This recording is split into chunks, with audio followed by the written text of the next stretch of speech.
Bismillahirrahmanirrahim. Assalamualaikum warahmatullahi wabarakatuh.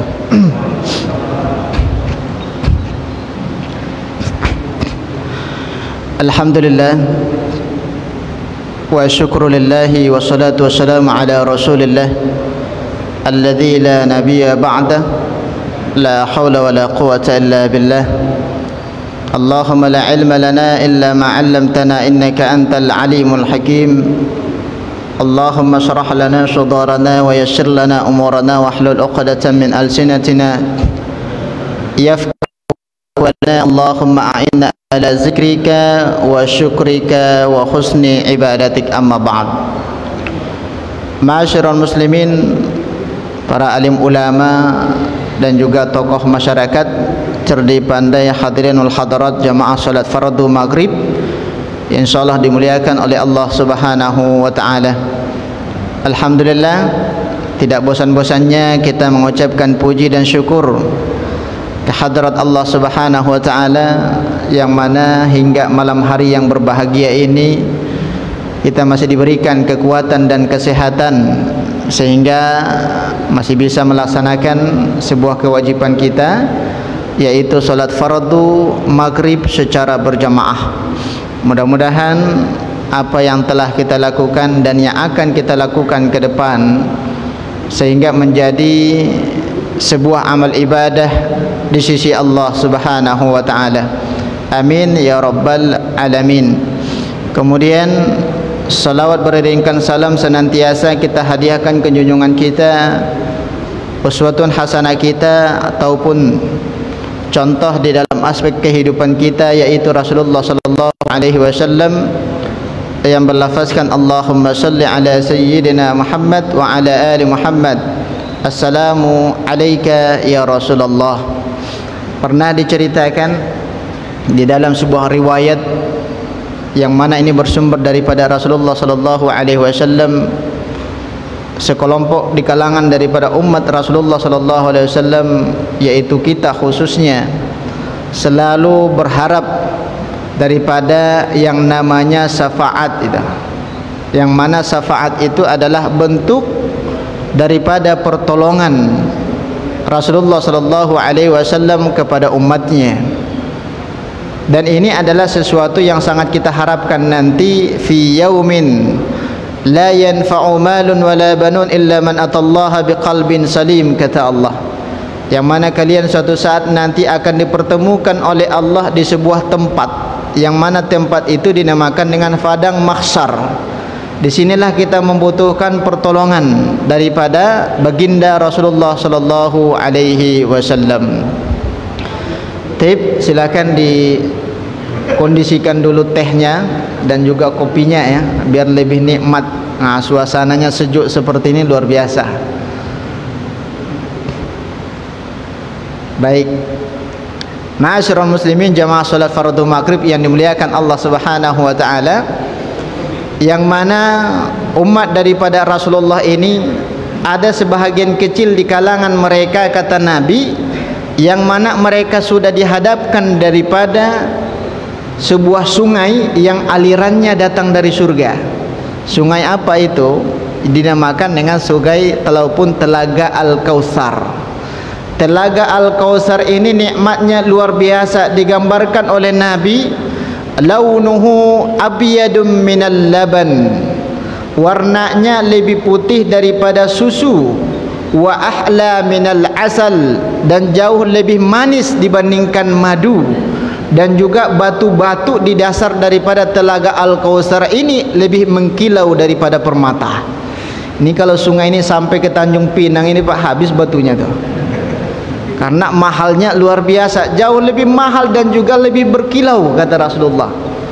Kalaupun seandainya ada di antara kita yang jual madu, nggak akan laku itu. Nah, ngapain beli madu, kan sudah ada Telaga Al-Kautsar nyampe ke Tanjung Pinang. Ini misal. Tapi ada sekelompok orang, kata Rasulullah, sudah dihadapkan dengan Telaga Al-Kautsar, tapi mereka tidak mampu untuk menikmati daripada airnya. Maka ketika itu Nabi mengangkat kedua tangannya memohon kepada Allah, ya Allah, bagaimana halnya dengan kondisi umatku yang sebahagian kecil ini? sudah dihadapkan daripada telaga Al-Kautsar, tapi mereka tidak sanggup ataupun tidak mampu untuk menikmatinya.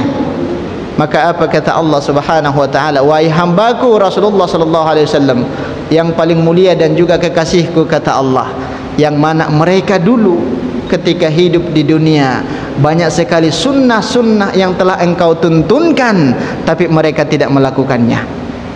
Ataupun ada perkara-perkara yang dilarang oleh Rasulullah sallallahu alaihi wasallam, tapi mereka melakukannya. Inilah yang menyebabkan mereka tertahan, padahal sudah dihadapkan oleh Allah dengan telaga Al-Kautsar yang kenikmatannya tidak pernah terbayangkan oleh akal pikiran daripada manusia. Ini kalau kita pikir-pikir saja ini Bu, kenikmatan yang ada di dalam surga itu tidak terjangkau, tidak mampu akal kita bagaimana gambaran-gambaran kenikmatan yang diceritakan oleh Nabi yang berada di dalam surga itu. Itu masih surga yang paling rendah, itu kenikmatannya luar biasa, apalagi surga Firdaus, Jannatul A'la, yaitu surga yang paling tinggi derajatnya. Tapi Bapak Ibu yang dimuliakan Allah Subhanahu wa taala, maka perkara masalah sunnah ini otomatis bersumber daripada Rasulullah sallallahu alaihi wasallam. Dan wahyu itu cuma satu. Ini sering kita sampaikan itu, bahwasanya wahyu itu cuma satu, datangnya dan bersumber dari Allah Subhanahu wa taala. Maka ada wahyu itu yang berupa Al-Qur'an, dan juga ada wahyu itu yang berupa hadis Nabi. Ini yang dinamakan dengan wahyu, karena kata Rasulullah, wa ma yantiku anil hawa in huwa illa wahyu yuha. Dan tidak pernah Nabi mengeluarkan perkataan sesuka daripada hatinya, menyesuaikan dengan nafsunya, kecuali Allah wahyukan terlebih dahulu. Maka inilah yang dinamakan dengan hadis. Ma'udifa ila Rasulillah sallallahu alaihi wasallam min qaulin aw fi'lin aw takrir. Sesuatu yang disandarkan kepada Nabi, baik ia berupa perkataan Nabi, berupa perbuatan atau pengakuannya. Berarti pengakuan daripada Rasulullah sallallahu alaihi wasallam itu juga bahagian daripada sunnah. Salah satu contoh pengakuan Nabi seperti apa? Kalau perkataan kan jelas, perbuatan juga jelas. Pengakuan Nabi itu seperti apa? Yang mana pernah diceritakan oleh Rasulullah, seorang sahabat Nabi, ketika itu sahabat ini terlambat datang untuk menunaikan ibadah solat subuh. Dia masuk ke dalam masjid, ternyata sudah dikumandangkan iqamah. Maka si fulan ini, sahabat ini tidak sempat solat sunnah qabliyah subuh. Maka diqadha oleh beliau setelah selesai subuh. Terlihat oleh Nabi, diadukan oleh para sahabat, ya Rasulullah, bagaimana halnya dengan si fulan itu?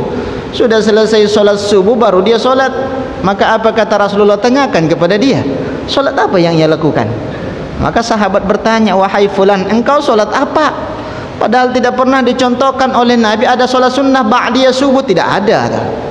Maka apa katanya? Wahai Rasulullah, tadi aku tidak sempat solat sunnah qabliyah, maka aku qadha ya. Aku qadha setelah selesai solat subuh. Maka bagaimana pandangan ataupun respon Rasulullah sallallahu alaihi wasallam? Fasakata Rasulullah sallallahu alaihi wasallam. Ketika itu Nabi terdiam. Berarti mengakui bahwasanya dan juga membolehkan bahwasanya ada qadha qabliyah subuh. Ini yang dinamakan dengan sunnah takririyah. Sunnah pengakuan daripada Rasulullah sallallahu alaihi wasallam. Tapi Bapak Ibu jemaah salat maghrib yang dimuliakan Allah. Nah, kalau kita bercerita masalah hadis itu, berarti tidak lepas dengan tiga daripada indikator. Ada yang dinamakan dengan sanad, ada yang dinamakan dengan matan, dan ada yang dinamakan dengan rawi. Ini di dalam mustalahul hadis itu dijelaskan secara terperinci apa yang dinamakan dengan sanad, rawi, dan juga matannya. Kalau rawi itu adalah sesuatu yang disandarkan kepada kalangan para sahabat, yang mana mereka langsung mendengarkan itu hadis daripada Nabi. Maka tidak ada yang dinamakan, dikategorikan sebagai sanad, tapi notabenanya bahagian daripada tabi'in, tidak ada. Inilah munculnya sebuah hadis yang gharib, sebuah hadis yang dhaif, dikarenakan sandaran daripada hadis itu tidak jelas orangnya siapa. Apakah dia hidup di masa Nabi atau tidak? Kalau tidak hidup di masa Nabi, bagaimana dia menyandarkan hadis? Kemudian ia dapatkan dari siapa?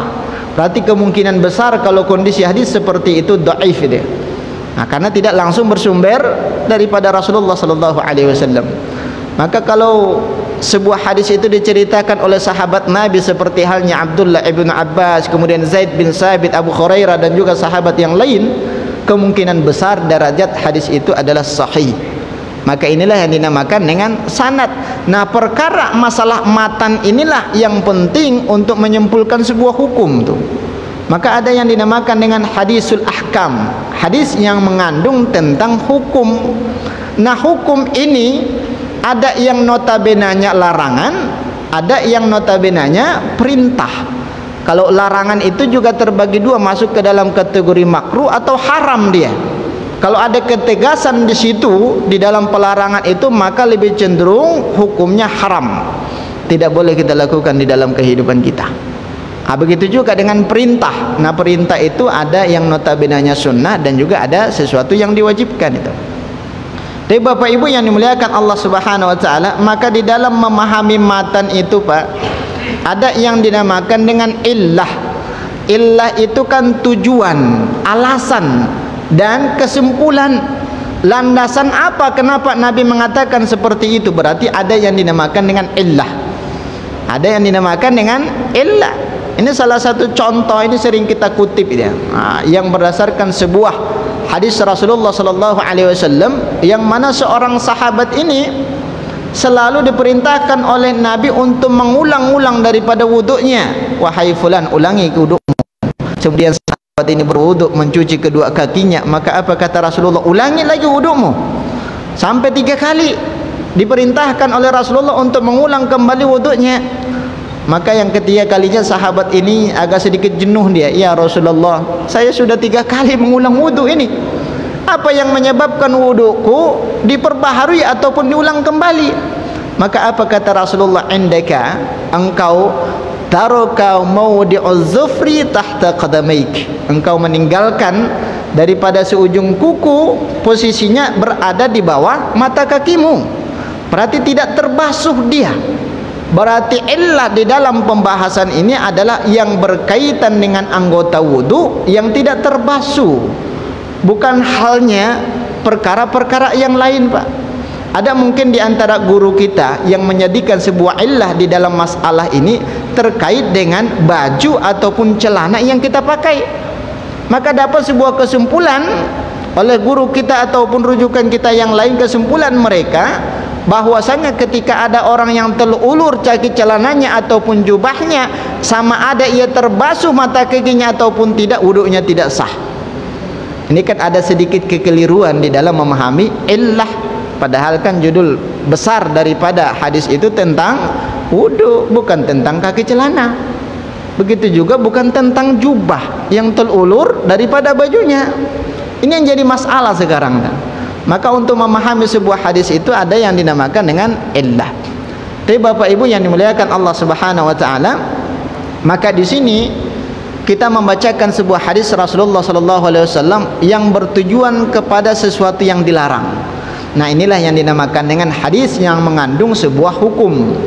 Kalau kita sudah berbicara masalah hukum, tidak terlepas dengan yang namanya fikih.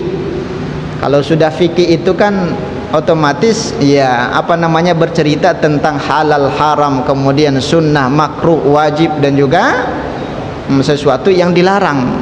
Nah, ini kalau kita bercerita masalah fikih. Maka apa kata Rasulullah sallallahu alaihi wasallam di dalam hadis ini diceritakan oleh Abdullah ibnu Mas'ud radhiyallahu anhuma. Maka Abdullah ibnu Mas'ud ini derajatnya kalangan sahabat ini. Bukan bahagian daripada tabi'in, karena beliau itu sandarannya adalah sanad.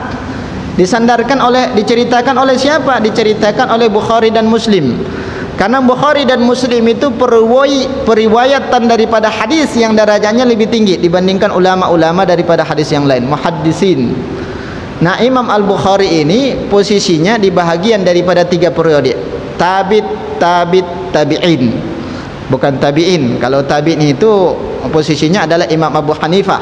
Tabi'in itu Imam As-Syafi'i. Kalau tabi'in Imam Al-Bukhari, Imam Muslim, itu ulama-ulama hadis itu muncul di periode generasi tabi'in yang ketiga.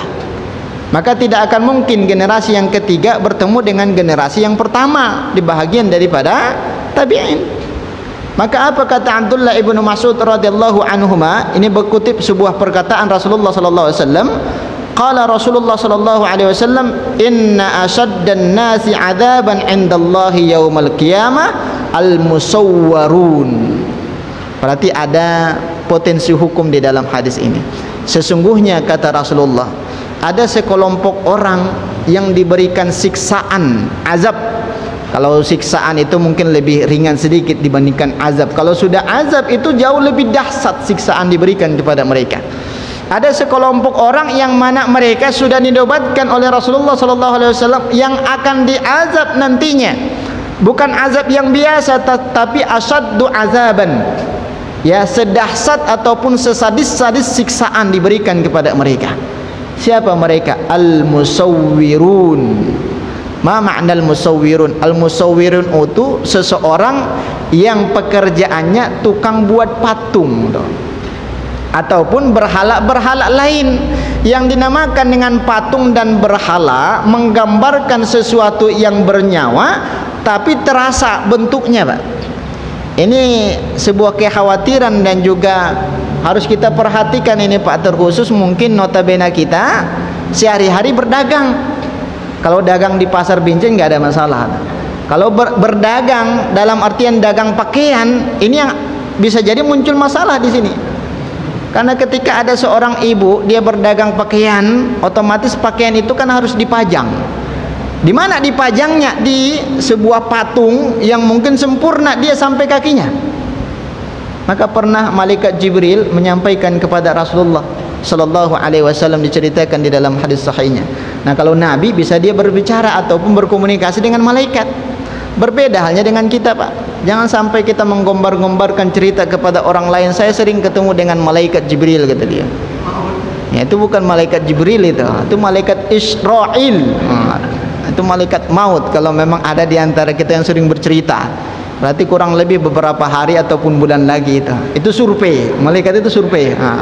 Maka tidak boleh ya kita bercerita seperti itu. Tapi Rasulullah sallallahu alaihi wasallam yang mana beliau itu memiliki mukjizat, ya, kekhususan diberikan Allah, keistimewaan yang diberikan Allah, sering berkomunikasi dengan malaikat Jibril. Tiba suatu saat malaikat Jibril turun bertemu dengan Nabi di luar rumahnya, bukan di dalam rumah. Disuruh oleh Rasulullah, wahai malaikat Jibril, masuk ke dalam rumahku, kata Rasulullah. Maka apa kata malaikat Jibril, ya Muhammad, bagaimana mungkin aku bisa mampu masuk ke dalam rumahmu? Fa inda sitroka lahu surah. Sesungguhnya di dalam tirai ataupun dinding rumahmu itu ada gambar yang bernyawa. Nah, ketika itu kan belum ada larangan. Belum ada larangan, dikatakan malaikat Jibril menyampaikan kepada Rasulullah sallallahu alaihi wasallam, akhirnya ia copot itu. Setelah dicopot barulah malaikat Jibril itu masuk ke dalam rumah. Berarti kesimpulannya, innal malaikah, sesungguhnya rumah lahu qalbun wa surah, yang ada di dalam rumahnya anjing dan juga surah, gambar. Kalau surah itu secara umum kita terjemahkan gambar, karena suratun itu gambar yang dihasilkan dengan menggunakan tangan. Nah, ini makna daripada surah. Bagaimana halnya dengan pas foto? Bagaimana halnya dengan gambar yang dihasilkan menggunakan handphone ataupun video? Kalau dari awal video itu dilarang, ini harus dicopot ini. Kan haram kan seperti itu. Ini berbeda cara pemahaman di kalangan para malaikat mengambil illah daripada hukum hadis itu sendiri. Bapak Ibu yang dimuliakan Allah Subhanahu wa taala, ini diceritakan di dalam sebuah hadis yang cukup panjang, yang mana Sa'id ibnul Hasan. Sa'id ibnu Hasan ini kuntu inda Ibnul Abbas. Berarti Sa'id ibnu Hasan dan juga Ibnu Abbas, dua sahabat Nabi ini. Kata Sa'id, suatu ketika aku bertemu dengan salah seorang sahabat bernama Ibnu Abbas. Yang mana Ibnu Abbas itu idza atahu rajulun, ketika itu mereka berdua, Ibnu Abbas dan tadi Sa'id, didatangi oleh seseorang dan mengajukan sebuah pertanyaan kepada sahabat ini. Apa kata si fulan ini? indama ma'isati min sona'ati yadi, sesungguhnya kehidupanku wahai sahabatku, ditujukan kepada Sa'id dan juga Ibnu Abbas tadi, kehidupanku dan juga menafkahi daripada keluargaku, aku hasilkan pekerjaan. Maka ketika itu Ibnu Abbas heran, ini tangan seperti apa maksudnya? Diperjelas lagi, emang pekerjaanmu apa? Apa kata sahabat ini? Pekerjaanku adalah tukang membuat patung, baik ia patung berbentuk hewan ataupun patung berbentuk manusia. Berarti kategorinya ma'isha ataupun yang bisa hidup. Bagaimana halnya dengan tumbuh-tumbuhan? Ini kelanjutan daripada hadis ini. Maka apa kata Ibnu Abbas? Waihak, celaka engkau wahai fulan, sesungguhnya itu adalah sesuatu yang sudah dilarang oleh Rasulullah sallallahu alaihi wasallam. Barang siapa yang membentuk sebuah patung, nanti di hari kiamat kata Rasulullah akan dituntut oleh Allah untuk menghidupkan daripada itu patung, padahal mereka tidak mampu, tidak akan sanggup. Seseorang itu diberikan ataupun dituntut untuk menghidupkan itu patung. Kalau engkau tidak mampu untuk menghidupkannya, sudah, nyawamu itulah dikembalikan kepada dia, kepada patung itu sendiri. Ini kan sebuah isyarat bahwasanya sesuatu yang berkaitan dengan pembuatan patung itu adalah dilarang. Maka apa kata Ibnu Abbas? Seandainya engkau menggambar sebuah pohon, itu jauh lebih baik, dan itu sesuatu yang diperbolehkan oleh Rasulullah sallallahu alaihi wasallam. Berarti hadis yang kedua ini, ketika kita melukis berbentuk pohon kurma, berbentuk mangga, berbentuk pohon-pohon yang lain, bunga dan yang lainnya, itu diperbolehkan. Karena dikatakan di dalam hadis yang pertama itu kan secara global, yang mengkhususkannya itu adalah hadis yang diceritakan oleh Ibnu Abbas, berarti diperbolehkan. Muncul dua masalah di sini, Pak. Masalah yang pertama, bagaimana hukumnya menggambar yang ada bentuknya, baik ia berupa hewan ataupun berupa manusia.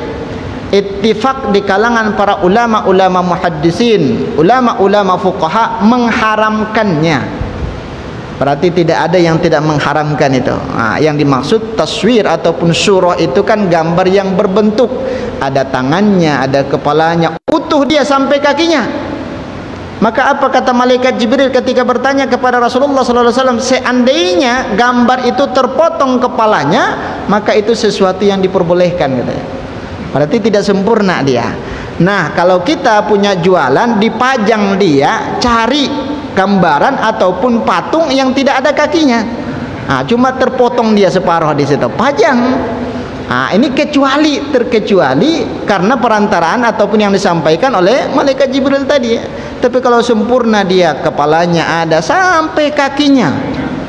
Kalau ada yang beli bajunya, otomatis nggak berbaju itu. Ini sesuatu yang luar biasa. Ini pernah juga dibahas oleh para ulama-ulama kita yang berkaitan dengan pajangan-pajangan seperti itu. Terus bagaimana halnya menggambar sesuatu dengan menggunakan tangan tanpa bentuk? Berarti melukis ya, kalau istilah kita melukis. Hukum melukis itu seperti apa? Terjadi khilafiyah di kalangan para ulama. Melukis berupa kuda, melukis manusia utuh dia, ini terjadi khilafiyah. Imam Malik beserta ulama-ulama Malikiyah mengkategorikan makruh. Berarti sesuatu yang diperbolehkan tapi lebih baik ditinggalkan. Berbeda halnya ulama-ulama Hanafiyah, ulama Syafi'iyah, ulama Hanabilah. Itu masyhur ataupun mayoritas di kalangan para ulama-ulama mazhab tetap melarang apabila dihasilkan dengan menggunakan tangan, bukan menggunakan alat elektronik. Kenapa tidak dibahas menggunakan alat elektronik di dalam sebuah hadis? Karena di zaman Nabi handphone Samsung itu belum ada, Pak.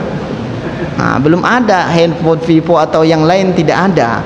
Maka ulama-ulama kontemporer lah yang mendudukkan sebuah hukum yang berkaitan dengan foto tadi, apakah dimisalkan dengan taswir ataupun berbeda. Ternyata itu berbeda. Foto yang dihasilkan dengan menggunakan tangan, dengan menggunakan alat-alat elektronik, itu sesuatu yang berbeda. Sesuatu yang berbeda. Nah, hasil foto itu ijma' di kalangan para ulama, hukmuhu jaiz. Hukumnya adalah diperbolehkan. Nah, diperbolehkan kecuali foto yang tampak auratnya. Nah, ini jadi masalah baru lagi itu.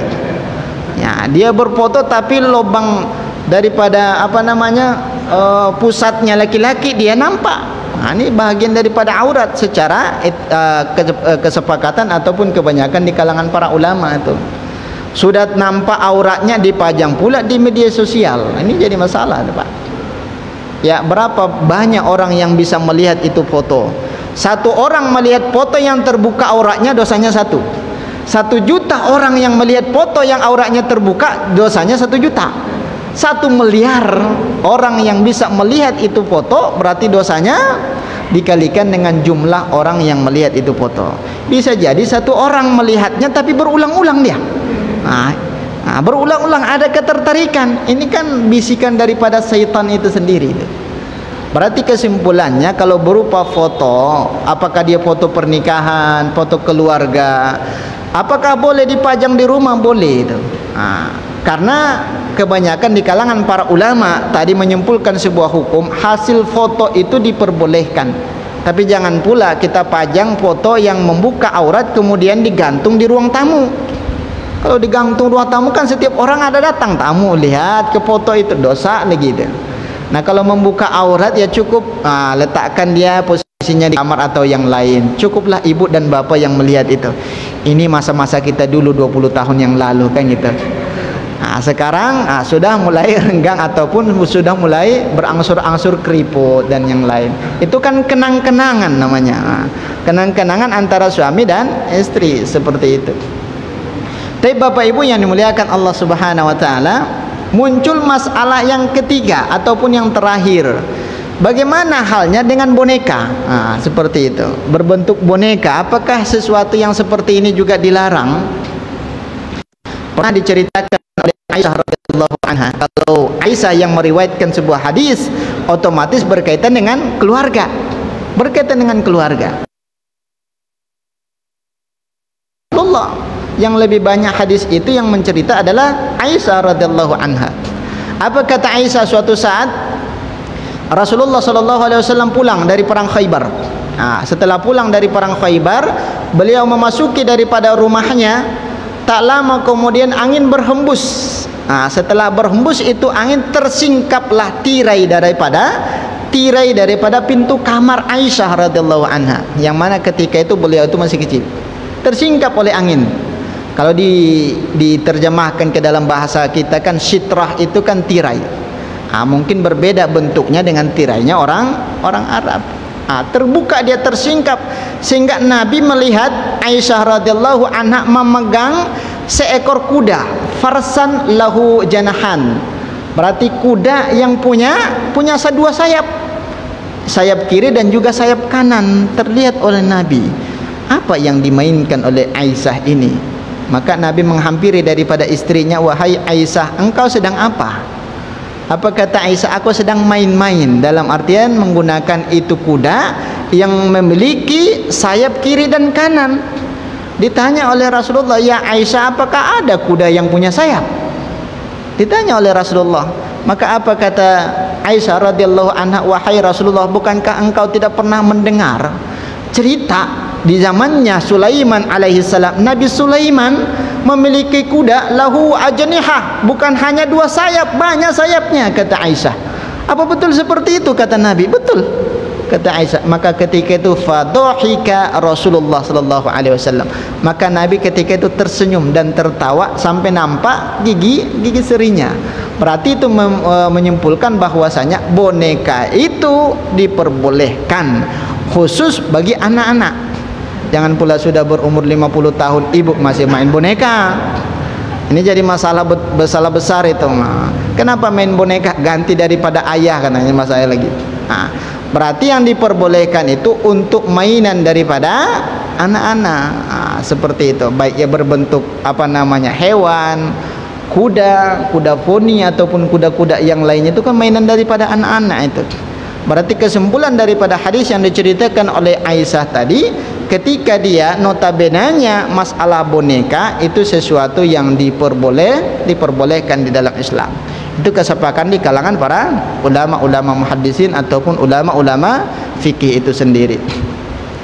Tapi Bapak Ibu hadirin jamaah salat fardu maghrib yang dimuliakan Allah Subhanahu wa taala, inilah beberapa kesimpulan ya berkaitan daripada hadis yang mana tadi bersumber awal daripada hadis itu diceritakan oleh Abdullah ibn Abbas. Sesungguhnya manusia yang paling dahsyat siksaannya adalah orang yang suka melukis ataupun membuat sebuah patung yang berbentuk dan sempurna. Berarti kuncinya adalah berbentuk itu gambar, sempurna pula itu kesepakatan di kalangan para ulama hukumnya haram. Tapi kalau tidak sempurna, kebanyakan di kalangan para ulama itu membolehkannya seperti itu. Tapi wallahu alam bisawab, ini masih ada waktu kita ini Pak, kurang lebih lumayan ini, ada 12 menit, ada 10 menit ini. Kalau tidak ada kita lanjutkan lagi ini. Silakan anak muda.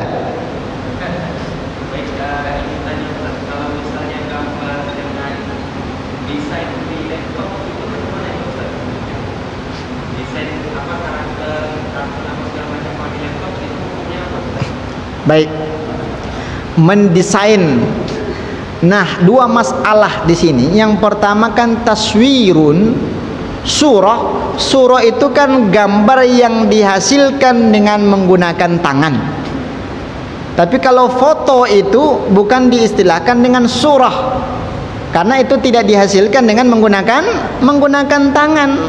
Apapun bentuknya ketika dia sempurna dengan menggunakan tangan, yang mana ia gambar itu berbentuk hewan yang bernyawa, dalam artian baik ia mungkin hewan ataupun manusia, itu kalau mazhabnya Imam Malik makruh. Tapi ulama-ulama lain tidak membolehkan. Kenapa hasil foto itu diperbolehkan? Karena setelah ditelaah betul oleh ulama-ulama kita, karena hasil foto itu tidak jauh berbeda dengan kita dalam posisi bercermin. Kalau bercermin itu kan ada gambar kita lagi, bayangan kita. Berarti foto itu kan pantulan cahaya yang dihasilkan dengan menggunakan alat elektronik. Maka bakulah dia menjadi sebuah gambar. Seperti itu. Nah, hal yang seperti ini jumhur di kalangan para ulama membolehkan. Walaupun mungkin ada sebahagian kecil yang mutasyaddid yang tidak membolehkan sama sekali berkaitan dengan foto ini. Kalau memang tidak boleh sama sekali, saya tidak habis pikir Pak, apakah orang punya KTP atau tidak. Nah, kan seperti itu. Kalau KTP itu kan ada fotonya seperti itu. Nah, ada yang membolehkan dikarenakan foto KTP itu tidak sempurna katanya. Ini kan warna-warni di kalangan para ulama tentang perbedaan pemahaman. Berarti menggunakan tangan, apakah dia menggambar di laptop, apakah dia menggambar di buku tulis dan yang lainnya, sesuatu yang dimakruhkan. Kalau bisa tinggalkan. Ya, seperti itu. Nah, mungkin banyak hal-hal yang lain. Kalau kita suka menggambar, ganti hobi itu untuk menuliskan ayat-ayat Al-Quran, melukis, tapi berkaitan dengan ayat Al-Quran. Kita tuangkan kepada sesuatu seperti itu. Tapi wallahu alam bisawab. Silakan Pak.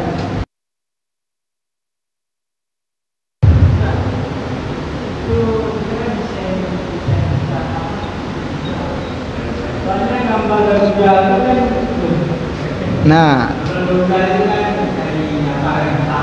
ya.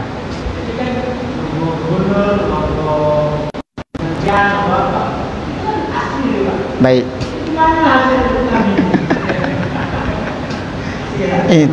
Baik. Nah, ketika kita menelusuri hukum berkaitan dengan hadis itu, maka banyak ya polemik yang terjadi di tengah-tengah masyarakat itu sendiri. Ya, salah satu contoh dasar daripada hadisnya memang gambar yang bernyawa utuh.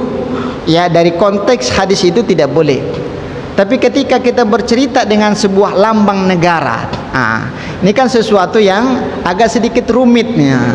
Sebenarnya hukum asalnya sama dia, karena dia berbentuk patung. Maka ada yang memisalkan lambang-lambang seperti itu ya sudah berhala. Nah, seperti itu. Tapi konteksnya di dalam sebuah kenegaraan, kita memang ketika menelusuri sebuah fatwa di kalangan para ulama-ulama baik yang Majelis MUI Indonesia, kita telusuri belum ada yang berkaitan dengan lambang negara yang keluar fatwa untuk mengharamkan itu. Karena sedikit. Ini apa namanya, berkaitan dengan kenegaraan ini masalahnya. Kan seperti itu, berat. Memang untuk menjalankan sebuah sunnah dalam artian untuk murni merujuk kepada Al-Quran dan sunnah itu agak sedikit berat itu. Maka muncullah istilah ulama-ulama kita, guru-guru kita, minimal hatinya tidak suka. Dalam artian hatinya tidak suka melihat hal yang seperti itu, tapi apakah daya? Apalah daya dan upaya tidak sanggup untuk menurunkan daripada Garuda itu, kan gitu. Ini masalahnya ideologi, kan gitu. Tidak ada upaya seperti itu. Sebenarnya kalau dibandingkan mana yang lebih baik, tapi kalau di dalam apa namanya administrasi kenegaraan itu sesuatu yang diwajibkan, wajib dalam notabenanya berkaitan dengan kenegaraannya. Beda halnya wajib syar'i dengan wajib nasional, Pak. Ini harus kita pisahkan itu. Ketika ada atasan kita mengatakan ini wajib, seperti itu, belum tentu itu adalah wajib syar'i. Nah, kalau kewajiban, kedisiplinan di dalam aturan bekerja, ketika kita tidak patuh, tidak disiplin, maka hukumannya potongan. Bukan berkaitan dengan dosa itu. Nah, tapi kalau berkaitan dengan ibadah, berarti kaitannya adalah dosa. Kalau bapak sering terlambat ke kantor segala macam, ya nikmati akhir bulan banyak potongan. Itu kan risiko jadinya, seperti itu. Maka kesimpulannya memang kita juga tidak bisa menyimpulkan berkaitan dengan lambang negara, kan seperti itu. Yang jelas ciri-ciri yang berkaitan dengan diistilahkan seperti halnya patung itu adalah hasil kreasi daripada tangan, kemudian berbentuk, dan yang ia gambar itu adalah sesuatu yang bernyawa. Itu kategorinya, sesuatu yang dilarang di dalam Islam. Seperti itu. Silakan. Silakan ditambahkan masalah Garuda tadi. Assalamualaikum warahmatullahi wabarakatuh. Waalaikumsalam warahmatullahi wabarakatuh. Share foto di media sosial yang menyangkut masalah mutawatir. Bagaimana dengan pencipta media? Sebab dulu saya pernah mengatakan yang menciptakan rok pendek itu punya usaha lagi, punya maksiat jariah. Iya. Pada sekarang. Yang kedua, dalam pertemuan baru kita membahas masalah tanda-tanda kiamat, yang tanda-tanda Imam Mahdi dan Dajjal misalnya. Dan saya untuk dua makhluk ini Yaumul Mizan dari persidangan seperti hamba-hamba yang lain, nama yang manusia besar dalam pengertian Tuhan. Nah itu. Terima kasih. Waalaikumsalam warahmatullahi wabarakatuh. Yang pertama adalah masalah media, ya. Media ini manfaatnya secara umum. Ketika dimanfaatkan sesuatu yang baik, hasilnya baik. Ketika dimanfaatkan sesuatu yang buruk, berarti hasilnya buruk. Itu media. Berarti pencipta handphone, kamera dan yang lainnya, apakah ada unsur maksiat di situ? Tidak ada. Tergantung orang yang menggunakan itu untuk apa. Sama halnya kita punya motor. Ternyata motor itu digunakan untuk begal. Yang salah itu bukan motornya. Yang salah itu yang menyetirnya. Begal, kan seperti itu. Berbeda halnya dia punya motor tapi digunakan fasilitas itu untuk datang ke masjid. Nah, berarti apa namanya, sama-sama alat yang sama tapi menghasilkan yang berbeda. Begitu juga dengan media. Berbeda halnya dengan rok pendek tadi. Memang medianya sudah maksiat. Medianya sudah berbentuk maksiat, rok pendek. Kalau memang syukur-syukur kalau yang menciptakan itu bukan muslim, kan seperti itu. Takutnya seorang muslim yang menciptakan, maka ada yang dinamakan dengan maksiat jariah. Tapi kalau kafir dia tidak ada istilah maksiat, karena sudah ketika mati dia sudah langsung disambut habis itu. Seperti itu. Kemudian yang kedua, ini berkaitan dengan umat manusia. Yang diminta pertanggungjawaban itu kan dari kalangan makhluk. Yang pertama dari kalangan jin dan juga manusia. Terus bagaimana halnya dengan malaikat? Malaikat itu tidak memiliki dosa, Pak. Malaikat itu tidak memiliki nafsu. Malaikat itu hanya diberikan oleh Allah berupa akal. Akal itu manfaatnya hanya tahu apa yang diperintahkan oleh Allah dilakukan. Tidak ada sedikit pun celah di dalam hatinya untuk membangkang. Tidak ada. Maka dari kesimpulan itulah Azazil bukan bahagian daripada malaikat itu. Iblis dulu namanya Azazil, itu bukan bahagian daripada malaikat. Karena malaikat itu sedikit pun di dalam hatinya tidak ada rasa sombong tuh. Tapi kan Azazil itu ada rasa sombong. Padahal sombongnya diterima oleh kita nih. Dalam artian secara logika masuk akal tuh. Secara logika masuk akal. Tapi para malaikat dikarenakan itu perintah daripada Allah, apapun bentuk perintahnya berarti ada maslahah, ada kebaikan, itu yang mereka lakukan. Berarti jin daripada golongan malaikat itu tidak ada istilah mizan. Terus bagaimana halnya dengan manusia dan jin? Manusia itu bukan hanya manusia saja ya, tapi jin. Tapi kebanyakan di kalangan para jin itu mayoritas kafir. Ya, sangat sedikit sekali keturunan daripada jin itu yang berakidah Islam, beragama Islam. Apakah ada dari golongan jin itu yang beragama Islam? Ada. Karena di zaman Nabi beliau pernah berdakwah di sebuah tempat yang mana jamaahnya jin itu. Kalau seandainya ada seseorang yang hadir, ini ngomong sama siapa, kan seperti itu. Karena kita tidak sanggup tidak diberikan kekuasaan oleh Allah untuk bisa melihat hal yang seperti itu.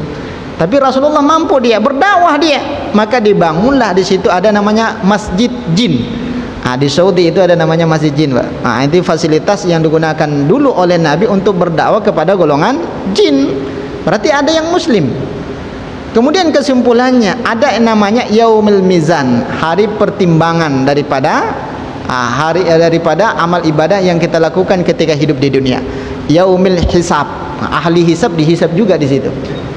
Ya, ketika dia ahli hisab di dunia, ternyata nanti di akhirat dihisab juga. Orang yang maha ahli di bidang penghisapan, kan seperti itu.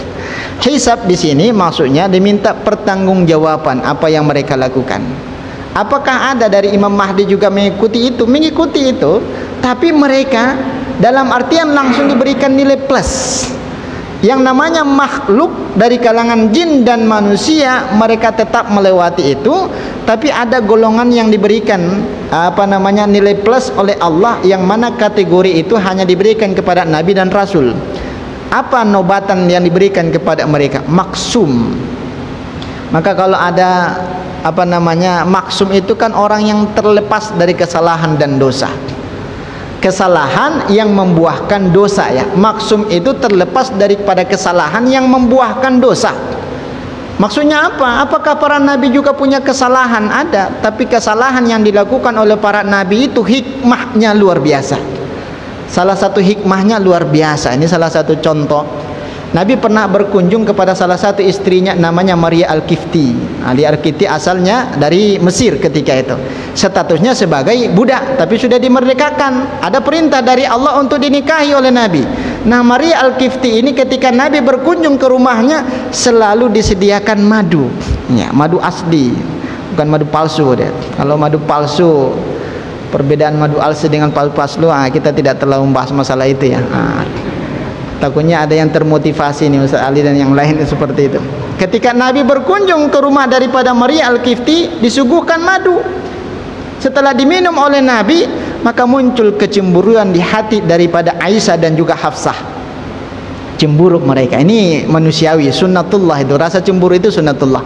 Maka kalau ibu selalu cemburu ke bapak, itu tanda sayang, Pak. Yang aneh itu tidak ada cemburunya. Ini sesuatu yang aneh itu, kok nggak cemburu-cemburu betul? Ini berarti sudah terkikis rasa cinta, kan?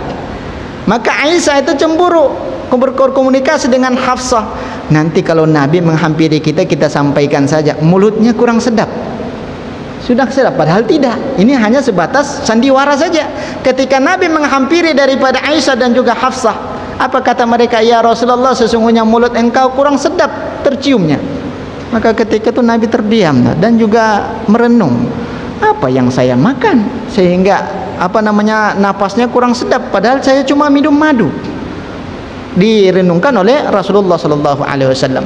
Maka disimpulkanlah di dalam hatinya, saya haramkan madu untukku untuk saya minum pada hari ini. Itu yang keluar terucap oleh Rasulullah sallallahu alaihi wasallam. Diharamkan madu untuk dia dalam satu hari itu. Tak lama kemudian turun malaikat Jibril untuk membawakan sebuah ayat di dalam Al-Quran. Ya ayyuhan nabi, wahai para nabi ataupun Rasulullah, kenapa engkau mengharamkan sesuatu yang dihalalkan oleh Allah? Turun teguran kepada nabi. Itu kan kekhilafan yang ada unsur hikmahnya. Seandainya nabi tidak khilaf seperti itu, otomatis ayat itu tidak akan turun itu. Nah, berarti ada hikmah di belakang daripada kekhilafan yang dilakukan oleh para anbiya dan juga para rasul. Berbeda halnya kita, Pak. Kekhilafan kita bukan berdampak hikmah, tapi berdampak kekeliruan ataupun mafsadah yang lain tuh. Ya, seperti itu. Tayyib, wallahu a'lam bishawab. Karena waktu salat Isya sudah masuk, kita tutup dengan bacaan alhamdulillah, alhamdulillahirabbil alamin, dan doa kafaratul majlis. Subhanakallahumma wa bihamdika asyhadu an la ilaha illa anta astaghfiruka wa atubu ilaik. Wassalamualaikum warahmatullahi wabarakatuh.